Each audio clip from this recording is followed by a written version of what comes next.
قتل حسین اصل میں مرگ یزید ہے، اسلام زندہ ہوتا ہے ہر کربلا کے بعد۔ اصحاب اہل بیت پر قربان ہماری جان، اصحاب اہل بیت پر قربان ہماری جان، اصحاب اہل بیت پر قربان ہماری جان۔ کیوں نہ ہو رتبہ بڑا اصحاب اہل بیت کا، کیوں نہ ہو رتبہ بڑا اصحاب اہل بیت کا، اے خدائے مصطفیٰ اصحاب اہل بیت کا، اصحاب اہل بیت پر قربان ہماری جان، اصحاب اہل بیت پر قربان ہماری جان۔ فدا کرو گے یا صدیق، فدا کا نفس یا عمر، فدا کا عینی یا عثمان، فدا کا قلبی یا حیدر، جانو فدائے اہل بیت، جانو فدائے اہل بیت، اصحاب اہل بیت پر قربان ہماری جان، اصحاب اہل بیت پر قربان ہماری جان۔ فضل رب سے دو جگہوں میں کامیابی پائے گا، فضل رب سے دو جگہوں میں کامیابی پائے گا۔ دل سے جوش جا ہوا اصحاب اہل بیت کا، اصحاب اہل بیت پر قربان ہماری جان، اصحاب اہل بیت پر قربان ہماری جان، اصحاب اہل بیت پر قربان ہماری جان۔ جینا مرنا ان کی الفت میں عطا ہو یا رب، اور رب جینا مرنا ان کی الفت میں گو یا رب، اور گو قرب جنت میں عطا اصحاب اہل بیت کا، اصحاب اہل بیت پر قربان ہماری جان، اصحاب اہل بیت پر قربان ہماری جان۔ حشر میں مجھ کو شفاعت کی عطا خیرات گو، حشر میں مجھ کو شفاعت کی عطا خیرات گو، واسطہ یا مصطفیٰ اصحاب اہل بیت کا، اصحاب اہل بیت پر قربان ہماری جان، اصحاب اہل بیت پر قربان ہماری جان۔ فدا کرو گے یا صدیق، فدا کا نفس یا عمر، فدا کا عینی یا عثمان، فدا کرو گے یا حیدر، جانو فدائے اہل بیت، جانو فدائے اہل بیت، اصحاب اہل بیت پر قربان ہماری جان، اصحاب اہل بیت پر قربان ہماری جان۔ یا الہی شکریہ عطار کو تو نے کیا، یا الہی شکریہ عطار کو تو نے کیا، شیر گومد گت سرا اصحاب اہل بیت کا، اصحاب اہل بیت پر قربان ہماری جان، اصحاب اہل بیت پر قربان ہماری جان۔ نور والے قبر میری حشر تک روشن رہے، نور والے قبر میری حشر تک روشن رہے، واسطہ تم کو شگا اصحاب اہل بیت کا، اصحاب اہل بیت پر قربان ہماری جان، اصحاب اہل بیت پر قربان ہماری جان، ہر برس میں حج کرو میٹھا مدینہ دیکھ لو، ہر برس میں حج کرو میٹھا مدینہ دیکھ لو، یا الہی واسطہ اصحاب اہل بیت کا، اصحاب اہل بیت پر قربان ہماری جان، اصحاب اہل بیت پر قربان ہماری جان، اصحاب اہل بیت پر قربان ہماری جان۔ سبحان اللہ سبحان اللہ، جانم فدائے اہل بیت۔ الحمدللہ عز و جل ایک بار پھر پروگرام واقعہ کربلا لے کر حاضر ہیں۔ کل کے پروگرام میں ہم نے پہلا حصہ واقعہ کربلا کا کور کیا تھا، کچھ واقعات بھی بیان کیے، کچھ فضائل بھی بیان ہوئے، ریزن آف کربلا بھی بیان ہوا کہ یہ واقعہ ہوا کیوں، اس کے پیچھے سبب کیا تھا۔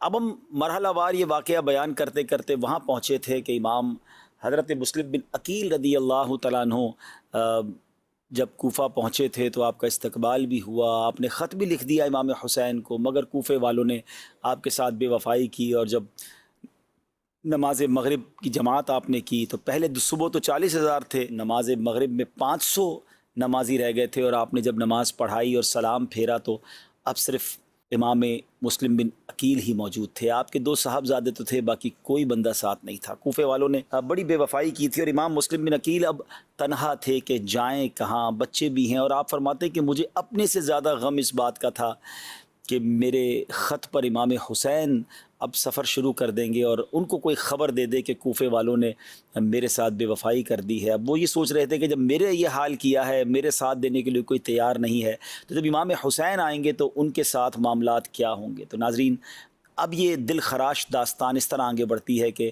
حضرت مسلم بن عقیل اب جائے پناہ ڈھونڈ رہے تھے۔ وہ کوفہ جس میں ہزاروں لوگ آپ کی بیعت کر چکے تھے، جو ہزاروں لوگ آپ کو ویلکم کر رہے تھے، آج کوئی نہیں تھا آپ کا ساتھ دینے والا۔ پھر ایسا بھی ہوا کہ حضرت مسلم بن عقیل نے گھر میں پناہ لی، مگر ابن زیاد کے کارندوں کو پتہ چل گیا، آپ کو گرفتار کر کے گورنر ہاؤس لایا گیا، یہ کہہ کر لایا گیا کہ آپ سے تو مذاکرات کرنے ہیں، آپ سے تو بات کرنی ہے، مگر جب آپ گورنر ہاؤس کی عمارت میں داخل ہوتے ہیں تو ان ظالموں نے پہلے سے ہی دروازے کے دونوں طرف تیر انداز اور تلوار والے لوگ رکھے ہوئے تھے، اور جیسے حضرت مسلم بن عقیل اندر داخل ہوئے تو بلا کسی گفتگو کے آپ پر حملہ کیا گیا، آپ کو شہید کر دیا گیا۔ دونوں صاحبزادوں نے اپنی آنکھوں کے سامنے اپنے شفیق والد کے سر کو کٹتے دیکھا۔ جس طرح کا خوف ان پر طاری ہوا ہوگا وہ ہماری امیجنیشن سے بھی زیادہ ہے، مگر ان ظالموں کو ان بچوں پر بھی کوئی یوں سمجھے ترس نہ آیا، رحم نہ آیا۔ حضرت مسلم بن عقیل کے بچوں کو بھی شہید کر دیا گیا، اور جس ہانی بن عروہ کے گھر پہ آپ نے پناہ لی تھی ان کو بھی قتل کر دیا گیا، اور اس کے بعد شہیدوں کے سروں کو نیزوں پر چڑھا کر کوفے کی گلیوں میں گھمایا گیا۔ بے حیائی کے ساتھ، سنگ دلی کے ساتھ کوفے کے لوگوں نے مہمان کشی کا گویا عملی طور پر اعلان کیا۔ اب یہ سب کچھ جو ہو رہا ہے یہ 3 ذی الحجۃ الحرام ہے، ایگزیکٹلی یہ وہی دن ہے جس دن امام عالی مقام، امام عرش مقام مکہ پاک سے روانہ ہو رہے ہیں، یعنی جس دن حضرت مسلم بن عقیل کی شہادت ہو رہی ہے۔ اللہ کی قدرت کا نظارہ دیکھیں کہ ایگزیکٹلی یہ وہی دن تھا کہ حضرت امام حسین رضی اللہ عنہ اپنے قافلے والوں کے ساتھ مکے سے روانہ ہو رہے ہیں، اور وہاں جب مکے سے روانہ ہو رہے ہیں تو الوداعی طواف ہوتا ہے، خاندان اہل بیت کے لوگ، خاندان مصطفیٰ صلی اللہ علیہ وسلم کے لوگ الوداعی طواف کرتے ہیں، آہیں ہیں، سسکیاں ہیں، کعبے کے غلاف سے لپٹ لپٹ کر آنسو بہائے جا رہے ہیں۔ اور اس وقت بڑے بڑے صحابہ کرام علیہ رضوان نے اصرار کیا، امام حسین سے عرض کیا کہ حضور ایسا نہ کریں، آپ نہ جائیں، کوفے والوں میں یہ وفا نہیں ہے، آپ کے والد محترم بھی وہیں عراق میں ہی شہید ہوئے ہیں، آپ کے بھائی کو زہر بھی دیا گیا ہے، آپ مت جائیں کوفے۔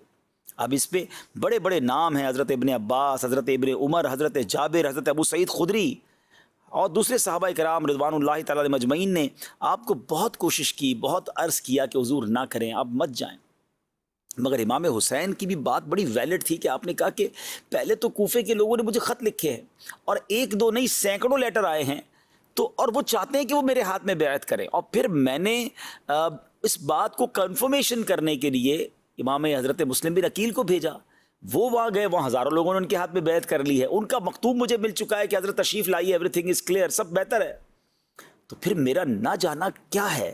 یعنی میں ان لوگوں کا ساتھ نہ دوں جو مجھے بلانا چاہتے ہیں؟ لیکن وہاں تو پانسا پلٹ چکا تھا نا ناظرین۔ حضرت مسلم بن عقیل نے جو مکتوب لکھا تھا وہ تو اچھے وقتوں میں لکھا تھا، مگر چند ہی دنوں میں کوفے والوں نے تو بے وفائی کر دی تھی۔ اور اب کیا ہوا؟ امام حسین 3 ذوالحجہ 60 ہجری کو اپنے اہل بیت، اپنے خدام، کل ملا کر یہ 82 لوگ تھے، 82 نفوس قدسیہ تھے، وہ راہ عراق کو روانہ ہو گئے ناظرین۔ اور اب جب امام حسین راستے میں تھے تو راستے ہی میں حضرت مسلم بن عقیل کی شہادت کی خبر بھی مل گئی۔ اب یہ کتنا بڑا یوں سمجھے دھچکا تھا کہ جس کو سفیر بنا کر بھیجا تھا، جس کے خط پر ہم جا رہے ہیں، انہی کو شہید کر دیا گیا۔ تھوڑی دیر کے لیے تو قافلہ رک گیا، مگر پھر سب کا مشورہ یہی ہوا کہ ہمیں سفر ترک نہیں کرنا چاہیے، ہمیں جانا چاہیے۔ دراصل تقدیر کا جو لکھا تھا وہ ہونا تھا، آپ کے مقدر میں جو فیصلہ تھا وہ پورا، رب کی وہ جو کہتے ہیں نا مشیت جو ہے وہ پوری ہونی تھی، تو امام حسین نے وہ سفر اختیار کیا۔ اب جب 2 منزل کوفہ رہ گیا تھا تو ایک یوں سمجھیے کہ گھڑ سوار نے اپنے 1000 گھڑ سواروں کے ساتھ، اپنے 1000 لوگوں کے لشکر کے ساتھ امام حسین کے لشکر کو انٹرسیپٹ کیا، روکا، اور ان کا نام تھا حر بن یزید ریاحی، اور اس کے ساتھ 1000 ہتھیار والے سوار بھی تھے۔ تو انہوں نے کہا کہ مجھے ابن زیاد نے بھیجا ہے اور آپ کے لیے کہا ہے کہ آپ کو اپنے ساتھ لے کر جانا ہے۔ تو امام حسین نے کہا کہ میں تو لڑائی کرنے آیا نہیں ہوں، مجھے کس بات کی وجہ سے آپ گرفتار کرنے آئے ہیں؟ میں تو تمہارے خطوط کی وجہ سے آیا ہوں، اور مجھے سینکڑوں خطوط لکھے گئے ہیں کوفہ کے لوگوں کی طرف سے۔ حر کہتا ہے مجھے تو معلوم ہی نہیں آپ کو خط لکھے گئے ہیں، ہمارا اس سے کوئی تعلق نہیں، ہمیں آرڈر ملا ہے، ہم آپ کے پاس آ گئے۔ امام حسین نے کہا ٹھیک ہے۔ امام حسین نے پہلے تو وہ خط دکھائے، کافی سارے خطوط دکھائے، اور پھر کہا کہ اگر پھر بھی تم مجھے نہیں جانے دینا چاہتے یا تم نہیں پسند کرتے ہو کہ میں کوفہ جاؤں تو مجھے راستہ دے دو، میں واپس چلا جاتا ہوں، میں لڑائی کرنے تو آیا نہیں۔ ناظرین یہ بات بڑی سمجھنے والی ہے کہ جس کو فائٹ کرنی ہو، جس کو لڑائی کرنی ہو، وہ بچے لے کے نہیں جاتا ساتھ، وہ فیملی کے لوگ لے کے ساتھ نہیں جاتا، وہ بغیر ہتھیار کے نہیں جایا جاتا۔ تو امام حسین تو آپ سوچیے ان کی ازمپشن کیا تھی، ان کی سوچ کیا تھی کہ وہاں تو ویلکم کیا جائے گا، وہاں تو لوگ بیعت کریں گے، حضرت مسلم بن عقیل کے ہاتھوں میں ہزاروں لوگوں نے بیعت کر لی ہے، تو آپ تو اس خیال سے جا رہے ہیں کہ وہاں جا کے اسلام کی دعوت، نیکی کی دعوت، لوگوں کی اصلاح کی باتیں کرنی ہیں، اور یہاں تو معاملہ ہی کوئی اور تھا۔ لیکن حر کے دل میں اہل بیت کی محبت بھی تھی، وہ بے ادبی نہیں کرنا چاہتا، وہ کہتا حضور میں مجبور ہوں، مجھے حکم ملا ہے، اس لیے مجھے اس پر عمل کرنا ہے۔ لیکن امام حسین رضی اللہ تعالیٰ یہ فرماتے رہے کہ مجھے واپس جانے دو۔ بہرحال نماز کا وقت ہوا تو امام حسین نے کہا میں نماز پڑھنی، اگر آپ اپنی نماز الگ پڑھنا چاہتے ہیں تو پڑھ لیں۔ تو کمال دیکھیں کہ حر کہتے ہیں کہ نہیں، نماز تو میں نے آپ ہی کے پیچھے پڑھنی ہے۔ امام حسین نے امامت کی، اپنے قافلے والوں کی بھی امامت کی، اور حر اور ان کے قافلے والوں نے بھی آپ کے پیچھے نماز پڑھی۔ مگر ابن زیاد کو کچھ کہتے نا بھنک پڑ گئی کہ حر وہ سختی نہیں کر پا رہے جو کرنی چاہیے، معاذ اللہ اس کا ارادہ تو کچھ اور تھا نا۔ تو اب حر ابن زیاد نے اپنے جاسوس بھیجے کہ جا کر دیکھو کہ حر کا امام حسین کے ساتھ معاملہ کیا ہے۔ اب پیغام یہ آیا کہ آپ یزید کے ہاتھ بیعت کر لیں یا پھر ہم آپ کو گرفتار کر لیں گے۔ امام حسین فرماتے ہیں کہ مجھے تو بیعت کروانے کے لیے بلایا گیا تھا۔ آپ سوچے تو صحیح کہ کیفیت دل کی کیا ہوگی، مکتوب بھیج کر بلایا گیا، یہ کہہ کر بلایا گیا کہ آپ کے ہاتھ پر بیعت کرنا، اور جب کوفے کے قریب پہنچتے تو کوفے میں داخلہ بھی نہیں مل رہا، اور کہا یہ جا رہا ہے کہ آپ نے یزید کے ہاتھ پہ، اس بدکار کے ہاتھ پہ بیعت کرنی ہے۔ امام حسین نے مدینہ منورہ میں بھی منع کیا تھا، یہاں بھی منع فرما دیا، اور اب جب یہ اطلاع پہنچی ابن زیاد کو کہ وہ بیعت کرنے کے لیے تیار نہیں ہیں، تو اس بدبخت نے ایک اور لشکر بھیجا، اور اس لشکر کا سپہ سالار ابن سعد کو بنا کر بھیجا۔ اور ابن سعد جب نہیں چاہتا تھا کہ میں معاذ اللہ امام حسین کے شہادت یا ان کے قتل کا بوجھ اپنے سر پہ، وہ بڑی پس و پیش سے کام لیتا رہا، کہا سوچو تو صحیح کہ کس کے خلاف لڑائی ہو رہی ہے، یہ تو نواسہ رسول ہے، وہ نہیں چاہتا تھا کہ یہ گناہ اس سے ہو۔ مگر اب لالچ، آپ کو یاد رہے کہ ابن سعد اس وقت رے کا گورنر تھا، رے جو آج کل ایران کا شہر تہران ہے، تو اس کو یہ کہا گیا کہ ٹھیک ہے اگر تم نے لڑائی نہیں لڑنی، تم نے گرفتار نہیں کرنا یا تم نے ان کے ساتھ مقابلہ نہیں کرنا تو گورنر چھوڑ دو۔ ایک طرف دنیا کی گورنری ہے، ایک طرف دنیا کا مال ہے، اور دوسری طرف اسے یہ احساس بھی ہے کہ میں کتنی بڑی غلطی کرتے جا رہا ہوں۔ یہاں میں ایک اور بات بتاتا چلوں ناظرین کہ جب شیطان دل پر قبضہ کرتا ہے تو انسان سے کیسے کیسے گناہ کرواتا ہے۔ آپ کو معلوم ہے ابن سعد کون تھا؟ یہ کوئی اور نہیں، حضرت سعد بن ابی وقاص کا بیٹا۔ جی جناب، یہ وہی حضرت سعد بن ابی وقاص رضی اللہ تعالیٰ عنہ جو قطعی جنتی ہیں، اور ان کا مرتبہ اللہ اکبر۔ دیکھیں اور صحابہ جب نبی پاک سے گفتگو کرتے، عرض و معروض کرتے تو کہتے فدا کا امی و ابی یا رسول اللہ، حضور ہمارے ماں باپ آپ پر قربان۔ مگر غزوہ احد کا موقع ہے، حضرت سعد تیر چلا رہے ہیں، آپ کو تیر بہت زبردست چلانے آتے تھے، تو نبی پاک ان کے پیچھے سے انہیں تیر پکڑاتے جاتے تھے اور فرماتے تھے اے سعد تیر چلاؤ، تجھ پر میرے ماں باپ قربان۔ یعنی نبی پاک جس صحابی کے بارے میں یہ فرمایا اس کا مرتبہ کیا ہوگا۔ مگر انہی کے بیٹا جب شیطان دل پر قبضہ کرے، لالچ دل پر قبضہ کرے تو کیا کچھ نہیں کروا بیٹھتی۔ ایک بات پھر سمجھنی ہے کہ بیٹے کی خطا کی وجہ سے، بیٹے کے بدبخت ہونے کی وجہ سے کبھی بھی باپ کو برا بھلا نہیں کہا جائے گا۔ یہ بات ہمیشہ آپ یاد رکھیں، یہ اللہ تعالیٰ کی مشیت ہے۔ کبھی کسی ولی کے یہاں ڈاکو پیدا ہو جاتا ہے اور کسی ڈاکو کے یہاں ولی بھی پیدا ہو سکتا ہے، تو ہمیں کبھی یقیناً والد تو کوشش ہی کر سکتا ہے نا، مگر ہدایت اللہ کی طرف سے، جس کے نصیب میں بدبختی لکھی ہے بدبختی آ جاتی ہے۔ تو بہرحال ذرا غور کیجئے ناظرین، 22,000 کا لشکر جمع ہو گیا، اور یہ ایسا لشکر ہے، یہ عجیب و غریب، دنیا نے کبھی ایسا منظر نہیں دیکھا ہوگا کہ 82 لوگوں کے مقابلے کے لیے 22,000 کا لشکر بھیجا جائے۔ اصل میں یہ جانتے تھے کہ یہ شیر خدا کی اولاد ہے، یہ آل رسول ہیں، یہ اہل بیت ہیں، ان کی رگوں میں اسد اللہ شیر خدا مولا علی کا خون دوڑ رہا ہے، ان سے مقابلہ آسان نہیں ہے۔ 22,000 کا لشکر ہے، اور ان ظالموں نے ایک اور کام کیا ناظرین کہ وہاں فرات نہر قریب ہی تھی، ادھر پانی بند کر دیا، خاندان نبوت کے لوگوں کو پانی بھی نہیں پینے دیا گیا ہے۔ اور آپ یعنی ذرا سوچے کہ پانی قریب ہو اور پانی نہ پینے دیا جائے، یہ بات بہت زیادہ جلدی سمجھ سکتا ہے جو کبھی 1-2 دن فاقے سے رہا ہو۔ 3 دن کے بھوکے پیاسے ہیں، جس میں خواتین بھی ہیں، بچے بھی ہیں، تاکہ ان کے اندر نکاحت آ جائے، ان کی جو قوت ہے وہ تھوڑی ویک ہو جائے، ان سے لڑائی کرنا آسان ہو جائے۔ بہرحال ناظرین یہ 3 دن بھی گزر گئے، اور اس کے بعد امام حسین رضی اللہ تعالیٰ عنہ نے جس مقام کے بارے میں معلوم کیا کہ یہ مقام کون سا ہے، تو بتایا گیا کہ یہ تو کربلا کا مقام ہے۔ یہ محرم کی اب 2 تاریخ ہو چکی تھی، تو امام حسین واقف تھے کہ آپ کی شہادت کا مقام کربلا ہی ہے، جہاں اہل بیت کو راہ حق میں اپنے خون کی ندیاں بہانی ہوں گی۔ اب اس دن امام حسین کو نبی پاک علیہ الصلوۃ والسلام کی زیارت نصیب ہوتی ہے، اور پیارے آقا علیہ الصلوۃ والسلام نے آپ کو شہادت کی خبر بھی دی، اور آپ کے سینہ مبارک پر اپنا دست اقدس رکھ کر دعا فرمائی، اللہم اعط الحسین صبرا و اجرا۔ عجیب وقت ہے ناظرین، سلطان الدارین کے نور نظر کو صدہا تمناؤں سے مہمان بنا کر بلایا گیا، عرضیوں اور درخواستوں کی لائن لگا دی گئی، اور جب اہل کوفہ راتوں کو اپنے مکانوں میں امام کی آمد کی تشریف آوری کے خواب دیکھتے تھے، جماعتیں مدتوں تک صبح سے شام ان کے انتظار میں کھڑی رہیں، لیکن جب وہ کریم مہمان اپنے کرم سے ان کی زمین میں تشریف لاتے ہیں تو کوفیوں کا لشکر انہیں ان کا سامنا کرتا ہے، نہ شہر میں داخل ہونے دیتا ہے، نہ وطن واپس جانے دیتا ہے۔ اللہ اکبر۔ اب میرے پیارے اسلامی بھائیوں، امام حسین رضی اللہ تعالیٰ عنہ اور ان کے جو ساتھی ہیں وہ 3 دن کے بھوکے پیاسے ہیں۔ اب یہاں میں ایک اور بات ناظرین آپ کے سامنے رکھنا چاہتا ہوں۔ ابھی آپ نے سنا کہ ابن سعد صحابی رسول کا بیٹا ہے، مگر سامنے گورنری کا لالچ ہے۔ یہ یزیدیوں نے، یہ ابن زیاد کے لشکر والوں نے اتنا بڑا ظلم کر کیسے لیا؟ آپ کو معلوم ہے امام حسین نے جب یہ مقابلہ ہوا نا، تو اس وقت امام حسین نے باقاعدہ خطبہ دیا۔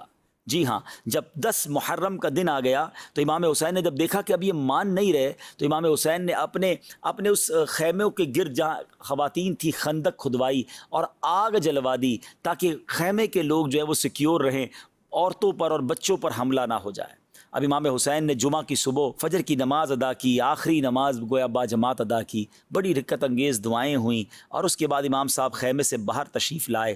3 دن کے بھوکے پیاسے ہیں، اور اب امام حسین نے اس گرم ریت پر ایک خطبہ فرمایا۔ ناظرین یہ تاریخی خطبہ ہے، یعنی امام حسین رضی اللہ تعالیٰ عنہ نے اتمام حجت کے سارے کام کیے، یعنی پہلے تو کہا مجھے واپس جانے دو، جب وہ نہ مانے تو لڑائی سے پہلے پھر آپ کا ذرا خطبہ سنیے گا، یعنی آپ نے ان کے دل و دماغ کو جھنجھوڑنے کی کوشش کی۔ آپ فرماتے ہیں خون ناحق حرام اور غضب الہی کا موجب ہے، میں تمہیں آگاہ کرتا ہوں تم اس گناہ میں مبتلا نہ ہو، میں نے کسی کو قتل نہیں کیا ہے، کسی کا گھر نہیں جلایا ہے، کسی پر حملہ آور نہیں ہوا ہوں، اگر تم اپنے شہر میں مجھے آنے نہیں دینا چاہتے تو مجھے واپس جانے دو، میں تم سے کسی چیز کا طلبگار نہیں ہوں، میں تمہارے در پائے آزار نہیں ہوں، تم کیوں میری جان کے در پہ ہو؟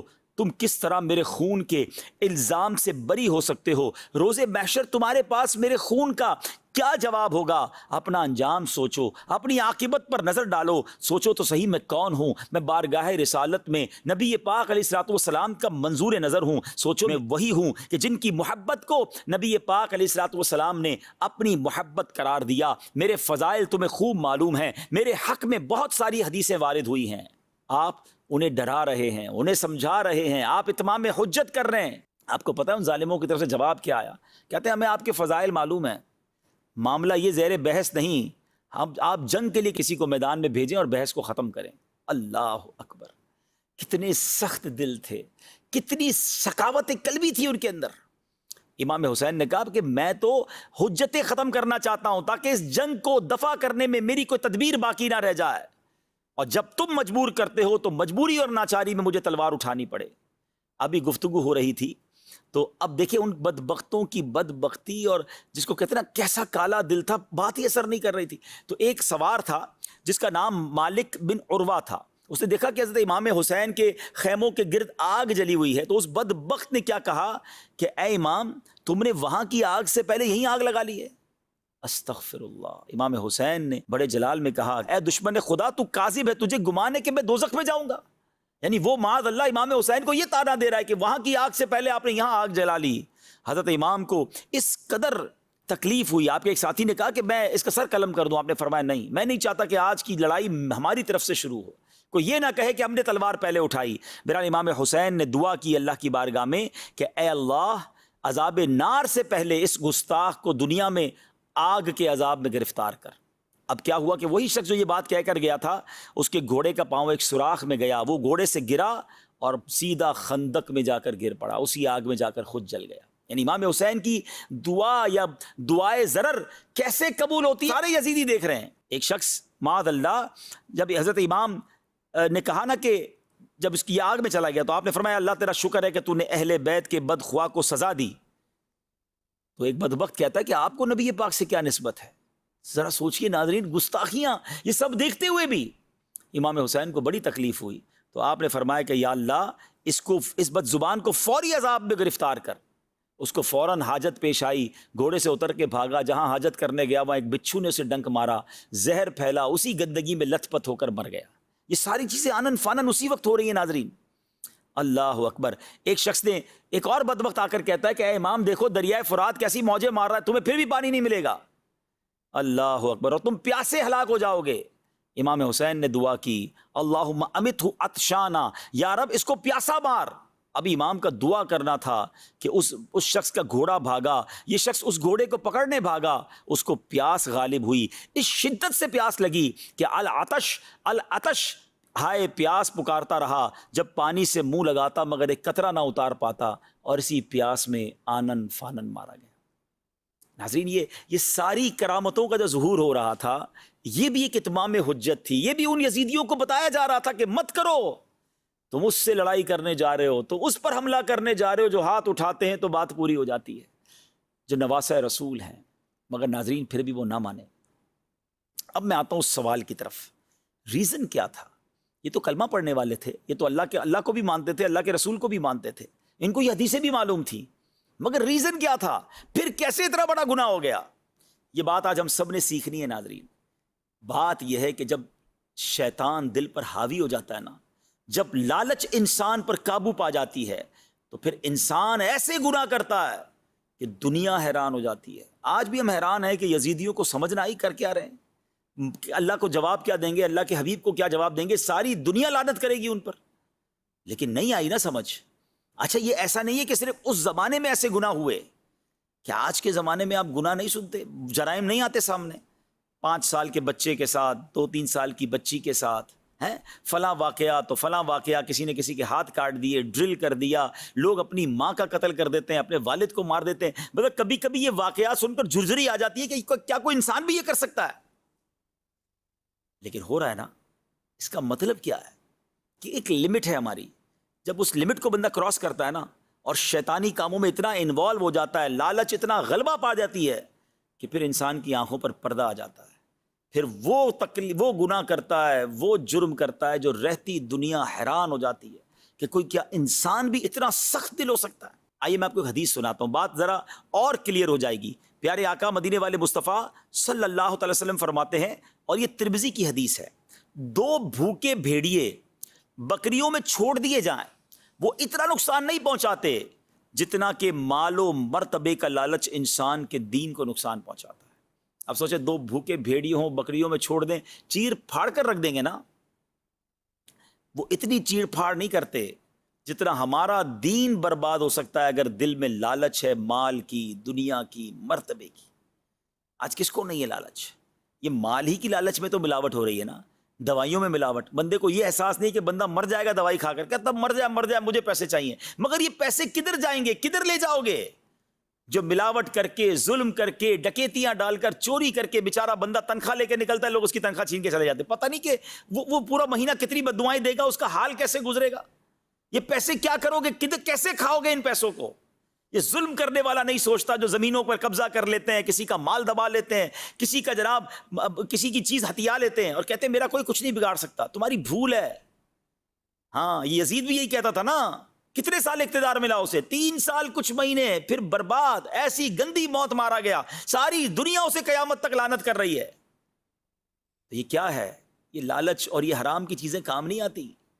خدا را ڈریے اس چیز سے اور اپنے آپ پر سیٹسفائی نہ رہیں کہ میں بڑا نیک، میں بڑا پارسا. ارے بھائی یہ بری صحبتیں، یہ گناہوں کی عادتیں، یہ چھوٹے چھوٹے ہی گناہ بندے کو بڑے گناہ کی طرف لے جاتے ہیں. یہ دل کالا ہوتا جاتا ہے. ایک اور آپ روایت سنیے کہ حضرت سیدنا حسن بصری سے روایت ہے کہ حب الدنیا رأس کل خطیئۃ، یعنی دنیا کی محبت ہر برائی کی جڑ ہے. یہ شراب ہے نا، شراب، یہ ام الخبائث سے کہا گیا. یہ ایک شراب بندہ پیے، پھر اس کو نہ ماں کا پتہ نہ بہن کا پتہ. بڑے بڑے گناہ لوگ شراب پی کے کر جاتے ہیں. اب تو پتہ نہیں طرح طرح کے نشے آ گئے. نوجوان لڑکے یونیورسٹیوں میں لڑکے لڑکیاں جو ہے وہ شراب پی رہی ہیں اور وہ پی رہے ہیں اور پتہ نہیں نشے کر رہے ہیں اور کوئی روکنے والا نہیں ہے. اور وہ سمجھتے ہیں کہ کچھ نہیں ہوتا، تھوڑا سا ہی ہے دوائی. اب تو نئی نئی باتیں شروع ہو گئی جناب. یہ تو ایک طرح سے جڑی بوٹی ہے، یہ تو جناب تھوڑی سی میڈیسن ہے. کس نے کہہ دیا یہ نشہ ہے؟ ارے جناب اسی سے تو لوگ آگے بڑھتے بڑھتے پھر ہمیں گندی نالیوں پہ گرے ہوئے نظر آتے ہیں، اپنا جسم بیچتے ہوئے نظر آتے ہیں، اپنے بڑے بڑے گناہ کرتے نظر آتے ہیں. اب تو کیا کچھ انٹرنیٹ پر ڈارک ویب سائٹ اور پتہ نہیں کیا کیا ہم سن رہے ہیں. یہ سب کیا ہو رہا ہے؟ یہ سب شیطان نے ان کے دل مٹھی میں لیے ہوئے ہیں. ان سے وہ جرائم کروا رہے ہیں جو ہمارے تصور بھی نہیں ہم کر سکتے. ہم زبان سے اس کو بیان بھی نہیں کر سکتے. ہم کہتے ہیں یزیدیوں نے کیا، یقیناً بہت غلط کیا، برباد ہو گئے وہ لوگ، ہو بھی چکے اور آئندہ بھی ہوں گے. مگر آج کون سا کام ٹھیک ہو رہا ہے؟ آج بھی تو یزیدی طریقے پر لائف گزر رہی ہے، آج بھی تو شیطان کی باتیں مانی جا رہی ہیں. خدا را اپنے آپ کو بچائیے، اچھی صحبتیں اپنائیے، صحابہ اور اہل بیت کی محبت کی باتیں کیجیے. آج ہمیں اپنے صحابہ، اپنے اہل بیت بزرگوں سے، اللہ والوں سے دور کرنے کی سازش کی جا رہی ہے. طرح طرح کے لوگ آ گئے جناب دین کی انٹرپریٹیشن کرنے، اور وہ چاہتے ہیں کہ کسی طرح ہماری اساس ہی ختم ہو جائے، ہمارا لنک ختم ہو جائے. پہلے صحابہ وہ اصل میں اللہ رسول کے خلاف بات کر نہیں پاتے، تو وہ کہتے ہیں صحابہ کے خلاف بات کرو، اولیاء کے خلاف بات کرو، اہل بیت کے خلاف بات کرو، تاکہ یہ لوگ ان سے محبت نہ کریں اور آخرکار پھر اللہ رسول کو بھی چھوڑ دیں گے. یہ ہم سے ہمارا دین چھڑوانے آئے ہیں، یہ کسی ایجنڈے پر آئے. سمجھیں بات کو، ان سازشوں کو سمجھیں. اور میرے اعلیٰ حضرت امام اہل سنت نے تو 100 سال پہلے سمجھا دیا تھا کہ سونا جنگل، رات اندھیری، چھائی بدلی کالی ہے، سونے والو جاگتے رہیے، چوروں کی رکھوالی ہے. یہ رکھوالی کرنے والے ہی چور ہیں. آنکھ سے کاجل صاف چرا لیں یا وہ چور بلا کے ہیں، تیری گٹھڑی تاکی ہے اور تو نے نیند نکالی. بہرحال اللہ کرے کہ ہم سمجھ جائیں اور ان بری صحبتوں سے بچیں، اور یزیدیوں نے یہ جو بڑا جرم کیا اس کی وجہ کو سمجھیں. یہ کلمہ پڑھنے والے مسلمان کہلانے والے تھے، مگر پیسے کے لالچ نے، اقتدار کے لالچ نے، ہوس دنیا کی لالچ نے ان سے وہ کروا دیا جو عقل بھی کام نہیں کرتی. ہم بھی کبھی زندگی میں کوئی ایسا گناہ نہ کر جائیں، کوئی ایسی خطا نہ کر جائیں کہ نہ ہم منہ دکھانے جیسے رہیں، نہ ہمارے گھر والے منہ دکھانے جیسے رہیں، نہ ہمارا خاندان منہ دکھانے جیسا رہے. پوری امت کی بدنامی ہوتی ہے بعض اوقات کبھی ایسا کام کوئی کر جاتا ہے. تو اپنے آپ کو بچائیں، توبہ کرتے رہیں. اے اللہ ہمیں نفس و شیطان کے واروں سے بچا، ساری زندگی حسینی طریقے پر زندگی گزارنے کی توفیق عطا فرما. امام حسین کا خطبہ بھی مکمل ہو گیا ناظرین، مگر وہ ظالم نہ مانے اور اب انہوں نے کہا کہ کسی کو لڑائی کے لیے بھیجا جائے. مگر اب ایک عجب واقعہ ہوتا ہے کہ آس پاس کے گاؤں کے لوگوں کو پتہ چل گیا تھا کہ اہل بیت کے لوگ آئے ہیں. تو انہوں نے کہا کہ حضور آپ پہلے نہیں جائیں گے میدان میں، پہلے ہم اپنی جانیں قربان کریں. کتابوں میں آتا ہے کہ 50 کے قریب لوگ جو ہیں وہ پہلے باری باری جاتے رہے مقابلہ کرنے اور وہ شہید ہوتے چلے گئے. اور اس کے بعد ایسی بہت سارے واقعات ہیں، مگر ایک واقعہ میں چاہتا ہوں کہ مختصراً آپ کو سناؤں کہ اس پورے معاملے میں ایک عجیب اور یوں سمجھیے کہ حسینی دولہ بھی ہے کہ جس کا واقعہ بھی بڑا کمال کا ہے. ان کا نام تھا سیدنا وہب بن عبداللہ کلبی رحمۃ اللہ تعالیٰ علیہ. وہ آتے ہیں کہ وہ ایک بڑے خوبرو نوجوان تھے اور ابھی ان کی شادی جو ہے وہ بالکل 17 روز ہی ہوئے تھے. ماں بیوہ تھی اور جب ماں اس کربلا جہاں یہ واقعہ ہو رہا تھا کربلا کا مارکا اس کے قریب ہی ان کا گاؤں تھا. ان کی ماں رونے لگی. بیٹا کہتا ہے ماں میں تو آپ کی بڑی خدمت کرتا ہوں، کیا میرے سے کوئی گستاخی ہو گئی ہے؟ تو ماں کہتی نہیں بیٹا گستاخی تو نہیں ہوئی، مگر قریب ہی مجھے پتہ چلا ہے کہ نبی پاک علیہ السلام کے جگر کے ٹکڑے، نواسہ رسول، بی بی فاطمہ کی آنکھوں کے تارے، امام حسین ان کے قافلے والوں کے ساتھ موجود ہیں، یزیدی لشکر سامنے ہے اور ان کا امتحان جاری ہے. بیٹا میرا سب کچھ تو ہی ہے، میں نے ساری زندگی کی امیدیں تجھی سے وابستہ کی ہیں، مگر بیٹا آج وقت آیا ہے، میں چاہتی ہوں کہ میرا بیٹا جو ہے وہ امام حسین کے قدموں پر قربان ہو جائے. بیٹا جا کر ان کا ساتھ دے دے اور جنت کے یوں سمجھے خزانوں کو حاصل کر لے. مگر بیٹا مجھے یہ بھی لگتا ہے کہ تیری تو ابھی نئی نئی شادی ہوئی ہے.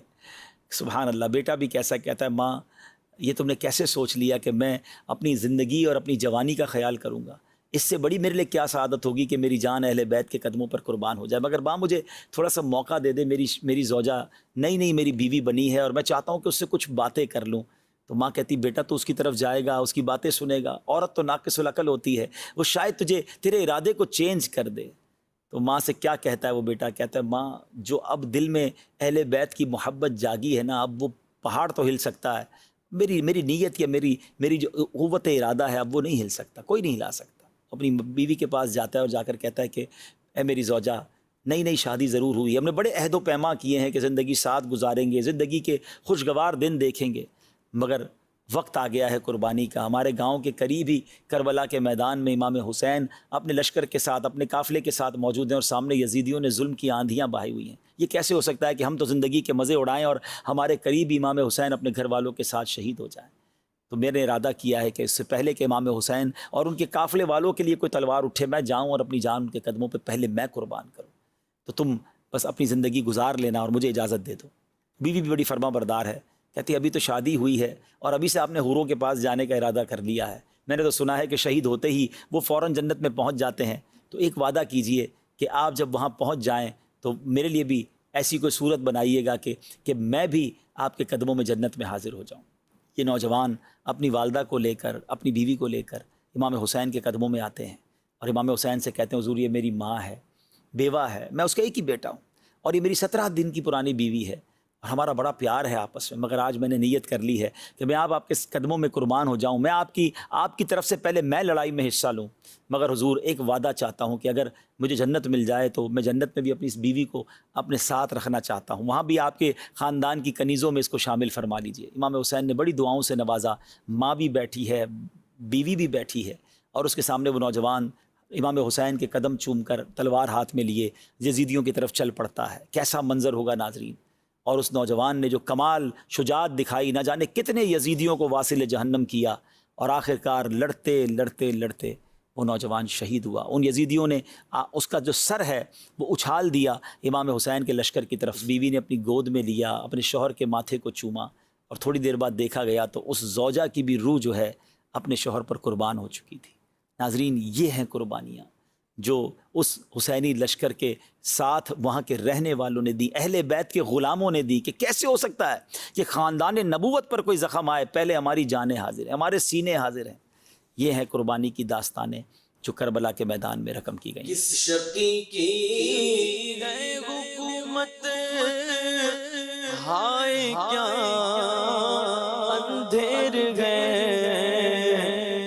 شقی کی ہے حکومت، ہائے کیا اندھیر ہے، دن دہاڑے لٹ رہا ہے کاروان اہل بیت، دن دہاڑے لٹ رہا ہے کاروان اہل بیت، خشک ہو جا خاک ہو کر خاک میں مل جا فرات، خشک ہو جا خاک ہو کر خاک میں مل جا فرات، خاک تجھ پر دیکھ تو سوکھی زبان اہل بیت۔ اب یہ جب سارا معاملہ ہو رہا تھا اور اہل بیت کے نوجوان جنگ میں سامنے آتے، اس سے پہلے غلامان اہل بیت قربانیاں دے رہے تھے، اب وہاں ایک عجب معاملہ ہوا۔ وہ شخص جس نے سب سے پہلے امام حسین کے قافلے کو انٹرسیپٹ کیا تھا، کوفہ نہیں جانے دیا تھا، 1000 گھڑ سواروں کے ساتھ جا کر اس نے یوں سمجھیے کہ روکا تھا، وہ کون تھا؟ حر بن یزید۔ اچھا حر نے کیا کیا کہ حر نے جب یہ سارا منظر دیکھا نا تو حر کی کیفیت بدلنے لگی، اور حر بڑا بے چین تھا، مضطرب تھا، وہ جانتا تھا یہ نواسہ رسول ہے، وہ بیان بھی سن چکے تھے، وہ تقریر بھی سنی تھی انہوں نے۔ تو حر جو ہے وہ بڑی بے چینی کے ساتھ ابن سعد کے پاس جاتا ہے، کہتا ہے اے ابن سعد، تم سوچو نواسہ رسول سے جنگ کرو گے تو نبی پاک کو کیا جواب دو گے؟ جواب تو کوئی تھا نہیں۔ وہ وہاں سے ہٹ کر پھر میدان میں چلے جاتے، بدن کانپ رہا تھا، پریشان تھے۔ تو حضرت حر کے بھائی تھے مصعب بن یزید، انہوں نے کہا کہ تم تو بڑے سپہ سالار، بڑے بہادر، بڑے جرنیل، بڑی بڑی جنگیں لڑی ہیں، سامنے چھوٹا سا لشکر ہے، تمہارا حال کیا ہو گیا ہے؟ اتنے گھبرا کیوں گئے ہوتے، ڈر کیوں رہے ہو؟ تو حر کہتا ہے برادر، یہ مصطفیٰ علیہ الصلوۃ والسلام کے فرزند سے جنگ ہے، اپنی عاقبت سے لڑائی ہے، میں جنت اور دوزخ کے درمیان کھڑا ہوں، دنیا پوری قوت کے ساتھ مجھے جہنم کی طرف کھینچ رہی ہے، مگر میرا دل اس کی ہیبت سے کانپ رہا ہے۔ ابھی یہ بھائی سے بات ہی کر رہے تھے کہ ادھر سے امام حسین نے آواز لگائی، ہے کوئی جو آج آل رسول پر اپنی جان قربان کرے اور نبی پاک علیہ الصلوۃ والسلام کے حضور میں سرخروئی پائے؟ بس یہ اعلان ہونا تھا، اور حر کو گویا ایک راستہ مل گیا کہ تکلیف تو میں نے بڑی پہنچائی ہے، روکا تو میں نے ہی تھا، پانی تو میں نے نہیں پینے دیا تھا، مگر شاید کریم ہے معاف فرما دیں۔ گھوڑا دوڑایا، ذرا امیجن کریں، ایک طرف 22,000 کا لشکر، ایک طرف 82 لوگ ہیں، اور حضرت حر بن یزید دوڑتے ہوئے جو ہے نا اپنا گھوڑا دوڑاتے ہوئے امام حسین کے پاس پہنچ جاتے۔ ایوری بڈی شاکڈ، آپ کے یزید کے لشکر کے سارے لوگ حیران ہیں کہ حر کیا کر رہا ہے، اور آپ وہاں جا کر امام حسین سے کہتے ہیں کہ کیا مجھے معافی مل سکتی ہے؟ میں نے آپ کو روکا، میں نے آپ کو تکلیف دی، مگر مجھے سمجھ آ گئی ہے کہ میں غلط تھا، میں آج اپنی جان آپ کے قدموں پہ قربان کرنا چاہتا ہوں، مجھے معاف فرما دیجیے۔ امام حسین تو کریم تھے، آپ نے کہا کریموں کے در سے معافی ہی ملا کرتی ہے۔ اب حر نے کہا کہ حضور اب میں پہلے جاؤں گا اور اپنی جان آپ کے لیے قربان کروں گا۔ اور جب حضرت حر وہاں جاتے ہیں سامنے والوں کی طرف لڑنے کے لیے، تو سارے یزیدی اس کو تانے دیتے کہ تو نے کیا کیا، اتنا بڑا لشکر چھوڑ دیا، اتنا مال و متاع چھوڑ دیا، اتنی بڑی تم نے جو ہے وہ دنیا کی رنگینیاں چھوڑ دیں۔ اللہ اکبر۔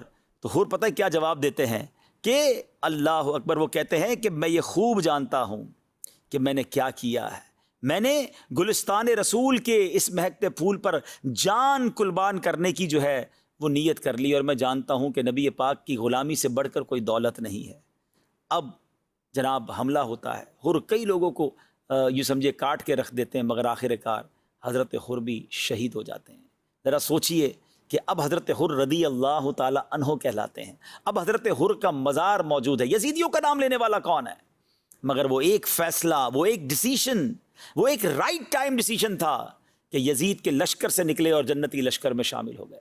شاعر کہتے ہیں نا، یہ نعرہ حر کا تھا جس وقت فوج شام سے نکلا، کہ دیکھو یوں نکلتے ہیں جہنم سے خدا وار۔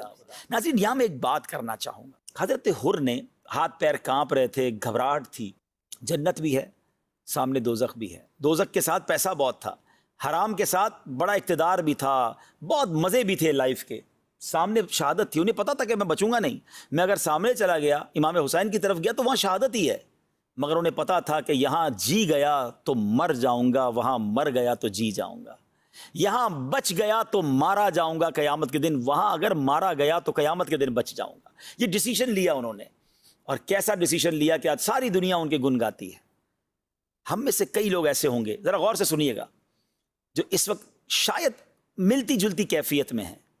کوئی حرام کما رہا ہے، کوئی رشوت کا کام کر رہا ہے، کوئی سود کا کام کر رہا ہے، کوئی شراب پی رہا ہے، کوئی نشہ کا کام کر رہا ہے، کوئی ڈرگز بیچ رہا ہے، کوئی ڈکیتی کر رہا ہے، کوئی چوری کر رہا ہے، کوئی ظلم کر رہا ہے، کوئی جھوٹ بول رہا ہے، کوئی بدکاریاں کر رہا ہے، کوئی بری صحبتوں میں ہے، بے حیائی کے والے دوستوں میں ہے، گندی دوستیاں لگائی ہوئی ہیں۔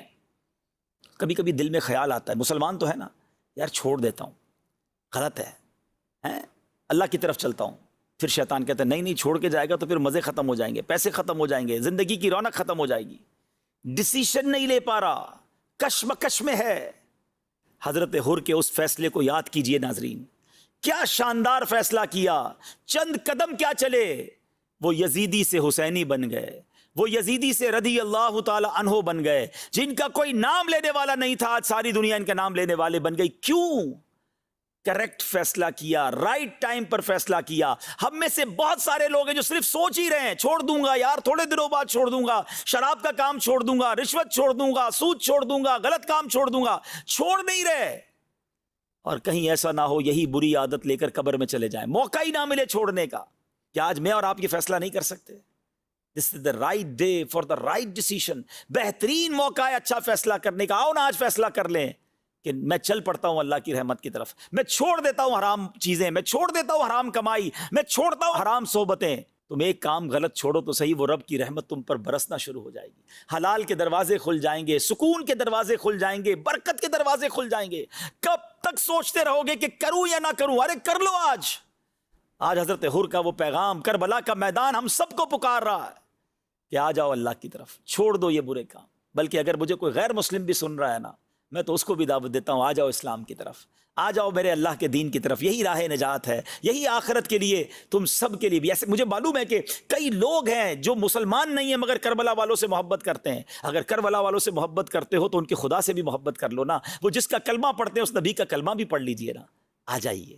تو آج موقع ہے چل پڑنے کا، چھوڑیے بری چیزیں اور نیکی کی طرف چل پڑیے۔ یہ کر لیا حضرت حر نے اور کامیاب ہو گئے۔ ناظرین، اب حضرت حر بھی شہید ہو گئے۔ اب ایک ایک کر کے خاندان نبوت کے، خاندان رسالت کے چشم و چراغ جانے لگے، ہاتھ میں تلوار لیتے اور پشتوں کے پشتے لگا دیتے۔ ابن سعد کا یہ کہنا ہے کہ اگر ہم کوئی فریب نہ لاتے، ہم پلاننگ غلط نہ کرتے، ایک ساتھ حملہ نہ کرتے، ان کو بھوکا پیاسا نہ رکھتے، تو شاید 22,000 کا لشکر بھی ان پہ قابو نہ پا سکتا تھا، کیونکہ یہ ذوالفقار چلانے والے مولا علی کی اولاد میں سے تھے، ان کی رگوں میں مولا علی کا خون چلتا تھا، وہ فاتح خیبر کی اولاد تھے۔ ایک ایک کر کے خاندان نبوت کے چشم و چراغ شہید ہوتے گئے۔ اور پھر علی اکبر نے اجازت چاہی۔ علی اکبر کون ہیں؟ امام حسین کے بڑے صاحبزادے، ہم شکل مصطفیٰ ہیں، جوان۔ امام حسین نے ان کو بھی اجازت دی، اور انہوں نے کئی یزیدیوں کو ان کے سر کاٹے، ان کو تہو تیغ کیا، خاک میں خون آلود کیا، مگر آخر کار بھوک بھی تھی، پیاس بھی تھی، نکاہت بھی تھی، آپ بھی زخموں سے چور چور ہو کر شہید ہو گئے۔ اب آپ کے گھر والوں نے دیکھا کہ علی اصغر بہت رو رہے ہیں، 6 مہینے کے ہیں، پیاسے ہیں، 3 دن سے بچہ پانی نہ پیے تو کیا حال ہوگا، دودھ بھی ختم۔ تو کہا کہ چلو ان کو تو آپ لے جائیں اور جا کر ان کو تو یہ بدبخت پانی پینے دیں گے۔ تو امام حسین انہیں ہاتھ میں لے کر باہر آتے ہیں اور کہتے ہیں مجھے نہ دیں، صرف اس کو پانی دے دیں۔ مگر ان بدبختوں کی بدبختی دیکھیں کہ ایسا تیر تاک کر چلایا کہ حضرت علی اصغر کے گلے میں پیوست ہو گیا، پیاسا گلا، پانی تو نہ دیا مگر شہید کر دیا۔ امام حسین جب واپس آنے لگے نا تو خاندان کے لوگ سمجھے کہ پانی مل گیا، جبھی تو پرسکون لیٹے ہیں ہاتھ میں، ہیں جبھی تو لگتا ہے کہ ہل بھی نہیں رہے، رو بھی نہیں رہے، تو لگتا ہے پانی مل گیا ہے۔ تو گھر والوں نے پوچھا کہ کیا پانی مل گیا؟ تو امام حسین فرماتے ہیں کہ جام کوثر پینے، کوثر سے سیراب ہونے نانا جان کے پاس علی اصغر روانہ ہو گئے۔ ہائے ہائے ہائے، آپ سوچیں یہ کیسا ظلم ہے۔ اور اب اس کے بعد امام حسین کی باری تھی، 10 محرم ہی کا دن تھا۔ امام حسین اب اس قافلے میں آخری بچتے ہیں عابد بیمار کے بعد، کیونکہ حضرت عابد بیمار تو بیمار تھے، حضرت امام زین العابدین مولا حضرت امام حسین اب ذوالفقار تلوار لے کر جاتے ہیں اور بہت سارے یزیدیوں کو خاک و خوب میں نہلا دیتے ہیں، جس طرف رخ کرتے ہیں لشکر کا لشکر تہو تیغ ہو جاتا ہے۔ مگر آخر کار آپ بھی پیاسے تھے، کئی دنوں کے پیاسے تھے، زخموں سے چور چور ہو کر آپ بھی شہید ہو جاتے ہیں۔ ان ظالموں کو اس پر بھی بس نہیں ہوتی، آپ کا سر انور تن سے جدا کر کے وہ ظالم نیزے پر اٹھاتے ہیں، مگر ناظرین جب ان کا سر انور نیزے پر اٹھایا جاتا ہے تو اس وقت بھی آپ کا سر انور تلاوت قرآن کر رہا ہوتا ہے۔ اللہ اکبر۔ امام حسین نے کربلا کے میدان میں آپ کے قافلے والوں نے نمازیں بھی ادا کی اور نیزے پر جو سر انور نے تلاوت کی، یہ سب ہمارے لیے میسج ہے۔ عبادت ہو تو ایسی ہو، تلاوت ہو تو ایسی ہو، سر شبیر تو نیزے پہ بھی قرآن سناتا ہے۔ اب ذرا سوچیں کہ ہم حسینی بھی کہلائیں، پنجتن کے غلام بھی کہلائیں، نہ ہمیں نماز پڑھنے کا شوق، نہ تلاوت قرآن کا شوق، بتائیں نا یہ کیسی غلامی ہے۔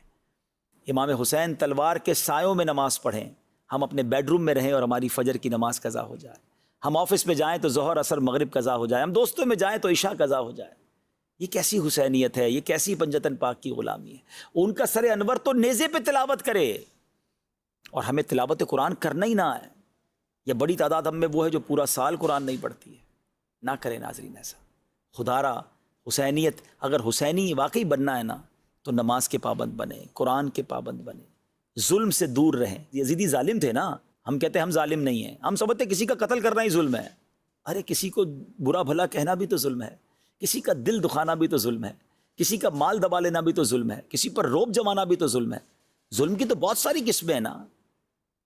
امام حسین مظلوم تھے، یزیدی ظالم تھے۔ ہم مظلوم بن جائیں مگر ظالم نہ بنیں۔ لوگ کہتے ہیں میں کیسے مظلوم بن جاؤں، مجھ پر ظلم ہے، میں تو بدلہ لوں گا، میں تو اینٹ کا جواب پتھر سے دوں گا۔ تو پھر کیسے حسینی ہیں آپ؟ ہمارا کام بدلہ لینا نہیں، ہمارا کام معاف کرنا ہے، ہمارا کام درگزر کرنا ہے، ہمیں ہماری وجہ سے کسی مسلمان کو تکلیف نہ پہنچے۔ تو بہرحال کربلا کا واقعہ آپ نے سنا، بہت کچھ پیغام دیتا ہے یہ کربلا کا میدان۔ نماز کا پیغام دیتا ہے، صبر کا پیغام دیتا ہے، تلاوت کا پیغام دیتا ہے، لالچ اور دنیا کے اقتدار اور مال کی لالچ سے بچنے کا پیغام دیتا ہے، اللہ کی رضا پر راضی رہنے کا پیغام دیتا ہے۔ اللہ کرے کہ ان میسیجز کو ہم ریسیو کریں اور اپنی زندگی میں یہ بدلاؤ لائیں۔ اللہ مجھے بھی عمل کرنے کی توفیق دے، آپ کو بھی توفیق نصیب فرمائے۔ آخر میں منقبت میں تو پنجتن کا غلام ہوں، اس کے 2 اشعار سن کر ہم اپنے پروگرام کو ختم کرتے ہیں۔ صلو علی الحبیب صلی اللہ تعالی علی محمد صلی اللہ علیہ وسلم۔ میں تو پنجتن کا غلام ہوں، میں تو پنجتن کا غلام ہوں، میں تو پنجتن کا غلام ہوں، میں غلام خیر الانام ہوں، میں تو پنجتن کا غلام ہوں، میں تو پنجتن کا غلام ہوں، میں تو پنجتن کا غلام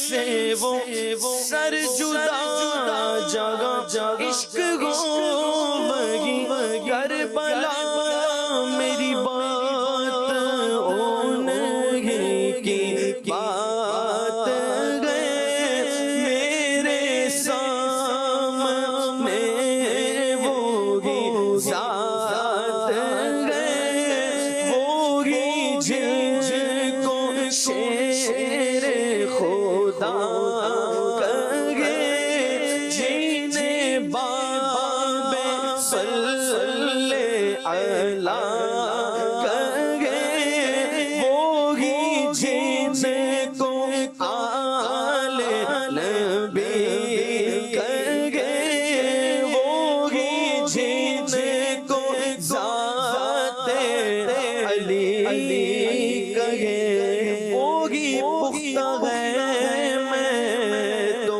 خام ہوں، میں تو پنجتن کا غلام ہوں، میں تو پنجتن کا غلام سبحان اللہ. قتل حسین اصل میں مرگ یزید ہے. اسلام زندہ ہوتا ہے ہر کربلا کے بعد.